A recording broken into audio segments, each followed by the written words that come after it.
Cordial saludo, mi nombre es Cristian Sanabria. Este es mi documento de identificación y a continuación voy a presentar el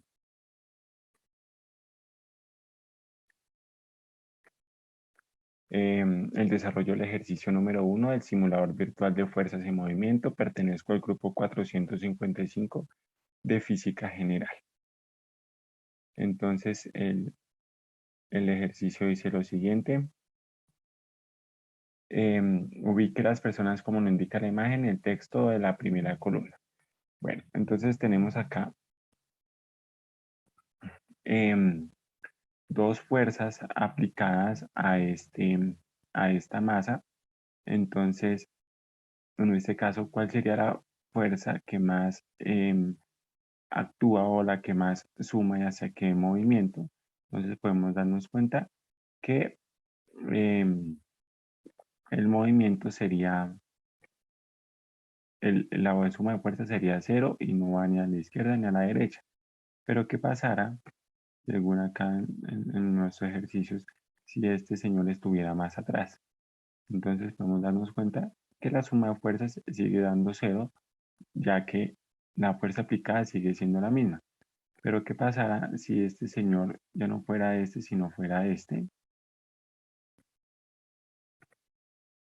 Entonces ya podemos observar que existe una fuerza hacia la izquierda de 50 newtons. Pero ¿qué pasa si este señor lo dejamos más cerca, o bueno, mucho más cerca? Y este también lo dejamos mucho más cerca a la masa. Entonces podemos darnos cuenta de que no interfiere en nada y sigue siendo la suma de fuerzas de 50 independientemente de la posición donde se encuentra. En el caso de movimiento, entonces, ¿qué pasa cuando ejerzo yo un movimiento? ¿Sí? Cuando yo ejerzo un movimiento,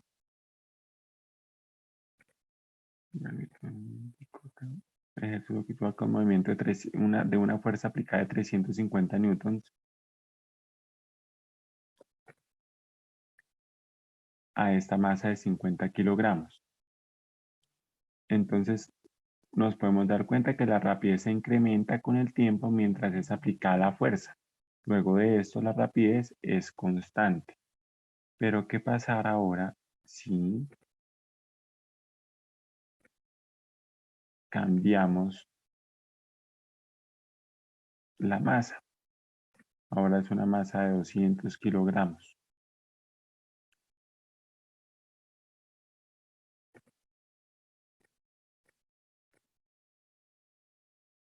Una masa de 200 kilogramos.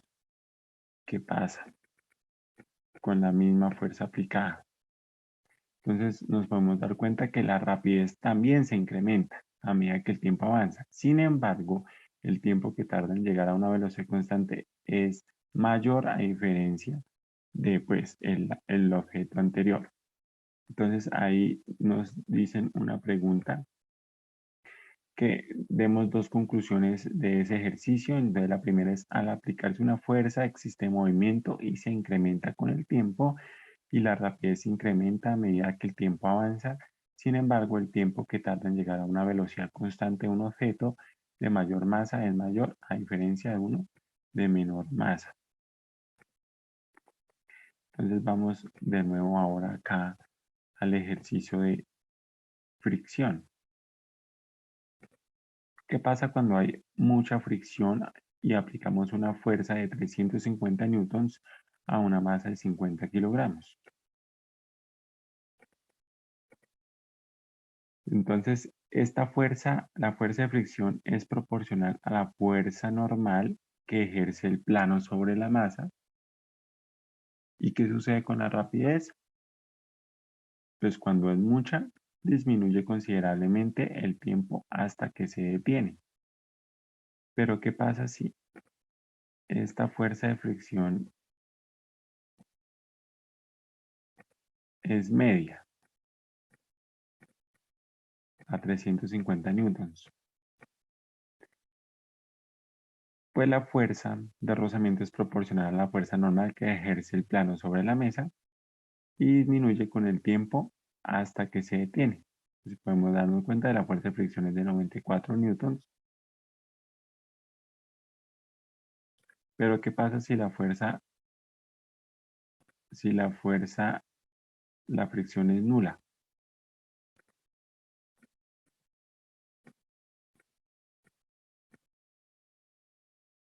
Y aplicamos una fuerza aplicada de 350 newtons. Entonces podemos darnos cuenta que la fuerza aplicada es de 350 newtons y no existe, se desprecia la fricción.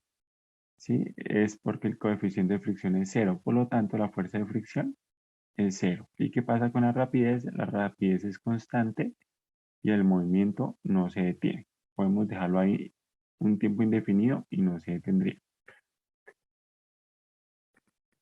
En el ejercicio de la aceleración, entonces tenemos lo siguiente. Tenemos estos tres objetos.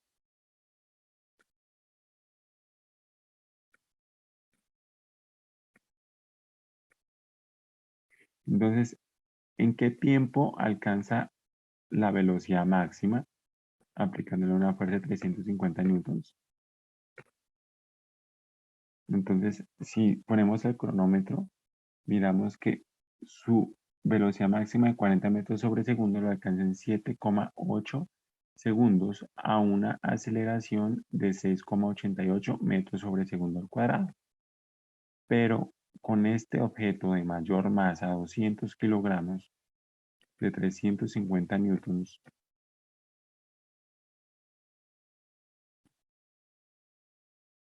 ¿qué podemos evidenciar con este objeto?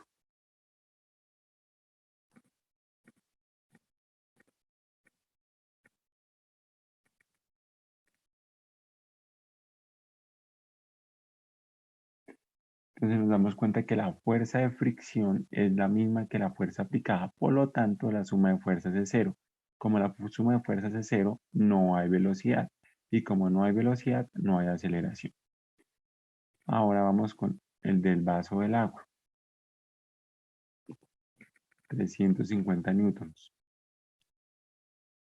El tiempo de velocidad máxima y en la velocidad máxima que serían de 40 metros sobre segundo y su aceleración de 1,62 metros sobre segundo al cuadrado. Entonces ahí podemos darnos cuenta, calculándole el tiempo, de que tarda 25 segundos en alcanzar 40 metros sobre segundo y una aceleración de 1,62 metros sobre segundo al cuadrado. De esta manera podemos dar respuesta a la pregunta: ¿cómo es el comportamiento de la aceleración si trabajamos diferentes masas con el mismo valor de fuerza? Entonces, según la segunda ley de Newton, define la relación exacta entre fuerza y aceleración matemáticamente. La aceleración de un objeto es directamente proporcional a la suma de todas las fuerzas que actúan sobre él e inversamente proporcional a la masa del objeto. Entre más masa tenga el objeto, más difícil es hacer que el objeto cambie de dirección o de rapidez, ya sea que esté en reposo o en movimiento de forma recta y a un paso constante. La pregunta a mis compañeros es: ¿qué factores influyen en la fuerza de rozamiento? Agradezco mucho su atención.